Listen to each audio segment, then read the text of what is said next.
أعوذ بالله من الشيطان الرجيم.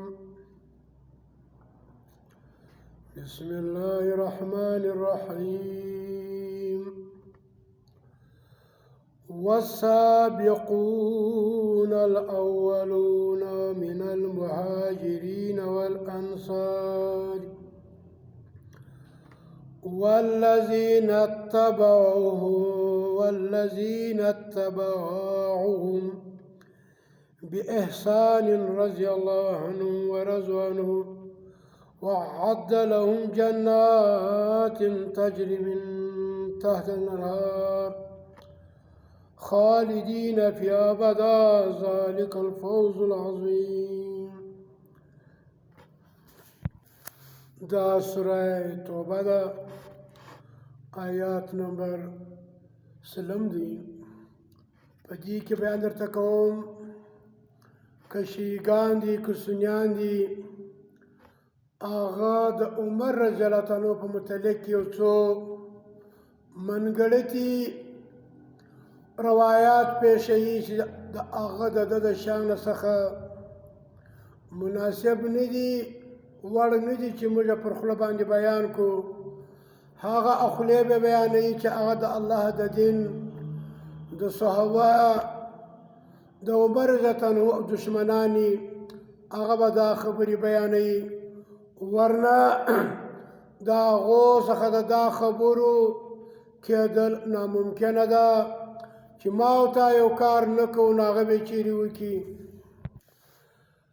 یو عمل دی چې ما او تا 1440 کاله بعد ژوند کوو په دنیا کې، زما او تا تر خولې که موږ ځان ته مسلمانان و مؤمنان وایي، موږ تر خولې دا خبره ناممکنه ده چې زما پلار دې مړی او زه وایم که چا وویل چې زما پلار مړ دی زه به سر کاټ کړم. دا بالکل ناممکنه خبره ده. زما ورونو، د عمر رضی الله عنه په باره کې چې کوم شیعیګان سنیان منګړتې خبرې کوي، اوله خبره دا ده وایي چې عمر رضی الله عنه نبي علیه السلام مړ و، ده توره وکړه که چا وویل زه به دا سر کاټوم. دا خبره بالکل پر ده پسې جوړه سوې خبره ده، دروغجنه خبره ده، منګړته خبره ده. د عمر رضی الله عنه تر خوله دا نشي وتلی چې او نبي دې نه یې مړ. ما او ستا تر خوله ووځي چې انک میت و انهم میتون وما محمد الا رسول قد خلت من قبله الرسول. زما او ستا تر خوله دا ووځي چې ای نبي تعالی راځي مرګ، دا کافران له هم راځي مرګ. ای نبي ته خو به نه یې د همیشه دپاره په دې دنیا کې اوسېدونکي، که چا تا څوک مړ کړي یا په خپله مړ شي نو څه دوی به دا راوړي.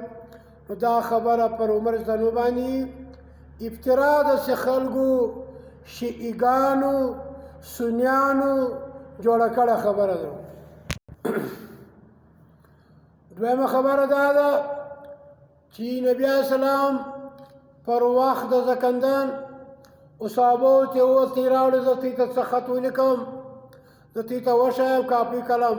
عمر وویل چې دا مه راوړه. آیا څه د الله په قرآن ثابته ده چې سړی پر وخت د زکندن سدی دي او وصیت وکړي؟ الله قرآن کې وایي چې هغه خلک دې انکار نه کړي چې هغه کوم څوک ناست هغه دې د دغه ناجوړه سړي پر زکندن سړي باندې وصیت یې ولیکي. آیا دا د ابوبکر دا د عمر تر خوله دا وتلی شي چې هغه انکار وکړي؟ دا پر عمر باندې افترا ده چې هغه دا امت ته مه لیکي. شیعیګان وایي دا د حدیثو انکار اول وار چا کړی؟ عمر کړی. ما ورونو، عمر رضی الله عنه انکار نه دی کړی، نه دا خبره سته. که چیرې دا د شیعیګانو د سنیانو جوړه سوې خبره ده. دا دوی. درېیمه دا ده تراویح دي د ماخستن د لمانځه سره، دا نه د الله په قرآن ثابته ده نه د نبي په سنتو. خلک دا وایي چې د نبي علیه السلام په خپل دور کې 3 ورځې او 3 شپې کړي دي، په 30 باندې، په 50 باندې، په 20 باندې. بیا وویل چې دغه لمونځ چې موږ په جومات کې وکړي تر دې جماعت په کور کې افضل دی. بیا نبی اسلام په خپل عمر کې نه دی کړی، ابو بکر نه دی کړی. کله چې عمر رضی الله عنه دور رالی وای دی رالی اصحاب صفه یو اتیا اویا کسانو هغو ته وویل د تهجد په ټیم باندې چې دغه لمونځ چا دوه دلته کوي درو هلته کوي پنځه هلته ولاړو په جومات سره نه نو د خلک سره راغونډ کړل. دا بله شپه چې دی رالی ویې کتل هغو په جومات لمونځ کوي دو وویل چې هذا نعم البدع دا ډېر ښه بدعت دی. یا دا ته د صحابي تر خوله دا وتلی شي چې دا بدعت دی. ما ورته نسو ویلی، ما ورته د هغه ګمراهي په زمانه کې یو چې نبي مې نه دی لیدلی، صحابه مې نه دي لیدلي، فرقې ډېرې دي. نو چې زما ورته تر خوله دا بدعت نه وځي نو او د عمر صاحب تر خوله نشو تللی. دا بیا پر عمر باندې ابترا ده. بله دا ده چې وایي په جنګ بدر کې دا مړي اوري، دا بیا پر عمر صاحب باندې ابترا ده. او څلورم دا دی چې د نبي اسلام په دور کې د ابوبکر په دور کې د الله په قرآن ثابته طلاق ورکول رب طریقه ورښولې ده.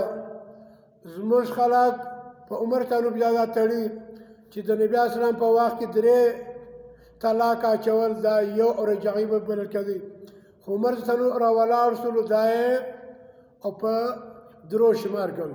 دا بیا په دې پسې ابترا ده. بل دا ابترا ده چې دوی وایي متعه جایز و د نبي اسلام په دور کې د ابوبکر، خو عمر صاحب دا منع کړ. دا بالکل ابترا ده، منګړت خبرې دي. د صحابو الله راضي دي لکه څرنګه چې په دې آیات کې دي والسابقون الاولون من المهاجرين والانصار والذين اتبعوهم بإحسان رضي الله عنهم ورضوا عنه. هغه مهاجرین او انصار چې هغه په ایمان او راوړلو کې اولنی دي،